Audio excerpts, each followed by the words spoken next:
Hi, this is Megan. I'm going to do a video for my top books of 2013. And since I do this for my own blog, I don't do it for someone who's paying me, like a publisher or something.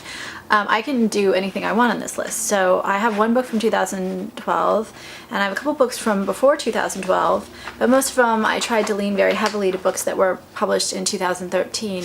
But I also wanted to be true to myself and say, okay, these are the books that had a big impact on me in 2013. So the first one is Detroit, an American Autopsy by Charlie Leduff, and I'm starting with the nonfiction books. So this book is hilarious as much as it's incredibly post-apocalyptic and depressing. Leduff is a Detroit native who worked for a whole bunch of big papers in like New York and then went back to Detroit to talk about what he saw there, and he is brutal and crushing in how he describes his city. But it's an entertaining, incredibly well-written book. I loved it. The second book is another one from 2013, Nassim Nicholas Taleb, Antifragile, Things That Benefit from Disorder. So I like this author a lot. He's done, Black Swan and other things along those lines where he basically just looks at things differently, and he challenges some of our assumptions, and when he writes about it he throws in all this philosophy and history and this and that and the other, but it works. The way he presents an idea makes you go, oh my gosh, why didn't I realize that before? So Antifragile is just saying that some things benefit in life, in our world, from chaos or disruption or stress. And so he's talking about that category of things in life. Then the next book, again, 2013, Why Nations Fail, Origins of Power, Prosperity, and Poverty. This is by Daron, Acemoglu, and James Robinson. This book is not a light read. It is definitely not a light read. But what the authors have done is they look back throughout history and they've shown how certain developmental things have an economic, and these are often economic, where a lot of people have just looked at sociological or physical, or these are looking at economic impacts from the way different societies have developed. And what I loved about it is that it was a great kind of summation of certain changes in history, but it made me think about them in a different way. And I also find economics interesting, so not everyone will want to delve through that book, but I loved it. Then The Patriarch, The Remarkable Life and Turbulent Times of Joseph Kennedy by David Nasaw. Okay, this book is so thick, and it's huge. It took me forever. It's on Kindle. Actually, a lot of the books are on the Kindle. That's why I'm not showing you the actual covers of the books, because some of them I have the hard copy, but it just seemed weird to show some with a hard copy and some with not. But The Patriarch is a huge book. What I liked about it is, first of all, I don't know that much about the Kennedys. They were kind of they were really big just before my kind of cognizant time. And I loved how the author was able to present such a controversial figure in an interesting, honest way that I still liked reading the book. And then I learned a lot about history. The author was great about putting everything in context. I needed a primer on American history from that age. Then, of course, one of my books, Get Your Child to the Top, a parent-focused education book, which of course I loved, where I interviewed my contact base of CEOs, venture capitalists, educators, and kids to provide parents with answers and solutions to educational issues and to redefine literacy, so we educate kids for their future, not the past. Of course, I had to put that on the list. Sorry, but that's just the way it goes. Fiction. Okay, here I cheated.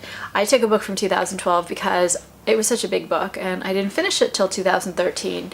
It was Reamde by Neal Stephenson, Reamde. Stephenson is such a great writer. He writes a lot of science fiction oriented books. This one is just an unbelievable throwing together of the most random things you could ever think of. So it starts out with basically this video game getting hacked, and then it brings in terrorists, and it's just a mess what's going on inside the book, but it's fabulous. One of my favorite books of all time, so it made the list. The Signature of All Things by Elizabeth Gilbert. This was a 2013 book, and I really liked the book when I read it, but the book had a bigger impact on me the more I thought about it, and the more I thought about events around me. So it's essentially a woman growing up in the 1900s who's very smart, but not maybe the prettiest girl that ever walked the face of the earth. And she's just not fitting in sometimes, but she's passionate about plants. And she really struggles with finding herself. And then it's Elizabeth Gilbert. There are some hokey moments in the book, but at the end, I really ended up getting so much out of the story and the perspective, so I loved it. Troubled Daughters, Twisted Wives by Sarah Weinman. This was another 2013 book. It is a collection of stories from the 1940s through the 1970s, and they're all written by women, and they're mostly, they say they're thrillers, but they're mostly psychological thrillers. So there's stories where just something goes wrong, and unfortunately too often it's the fault of the person that the story is about. There's some perception problem or action problem. They make some judgment error and things just go haywire. It's a beautifully, beautifully written book. I loved it. It's not even that long, so you can whip through it. Okay, then I took my books from way back when. But this year I picked up Fitzgerald again. I haven't read F. Scott Fitzgerald for a very long time. I picked up This Side of Paradise and Tender is the Night. This Side of Paradise is his first published book, and it's focused on the life of a Princeton student, and it's the coming of age. It's not as sophisticated as some of his other books, but gosh, it really made me see so much about our world and about how we make our place in it. I loved it. The quote that I wrote down, all gods dead, all wars fought, all faith in man shaken. That's kind of a jaded book, being who was the author, right? The next one was Tender is the Night, which was about a couple, a doctor and then his wealthy wife, a socialite, and how their world just falls apart. And there's all these people that are circling around, including an actress who falls in love with the husband. But it's kind of, again, a very jaded book, but it shows how people can delude themselves. And it was just so perfectly written. I just couldn't believe the language.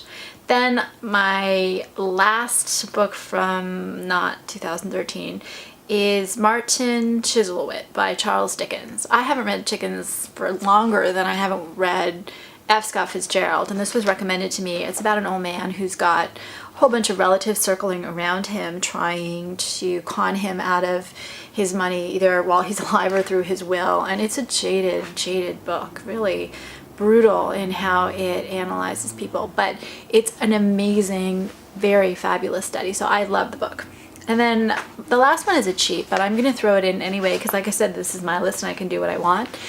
Sue Monk Kidd has a book coming out in 2014 called The Invention of Wings, and I was fortunate enough to get a review copy, and not allowed to review it yet, so I won't tell you anything about the book, but I did read it in 2013, and it is one of my favorite books of 2013, so I won't tell you any more about it now, but I will do a review for it soon, in like a week or so.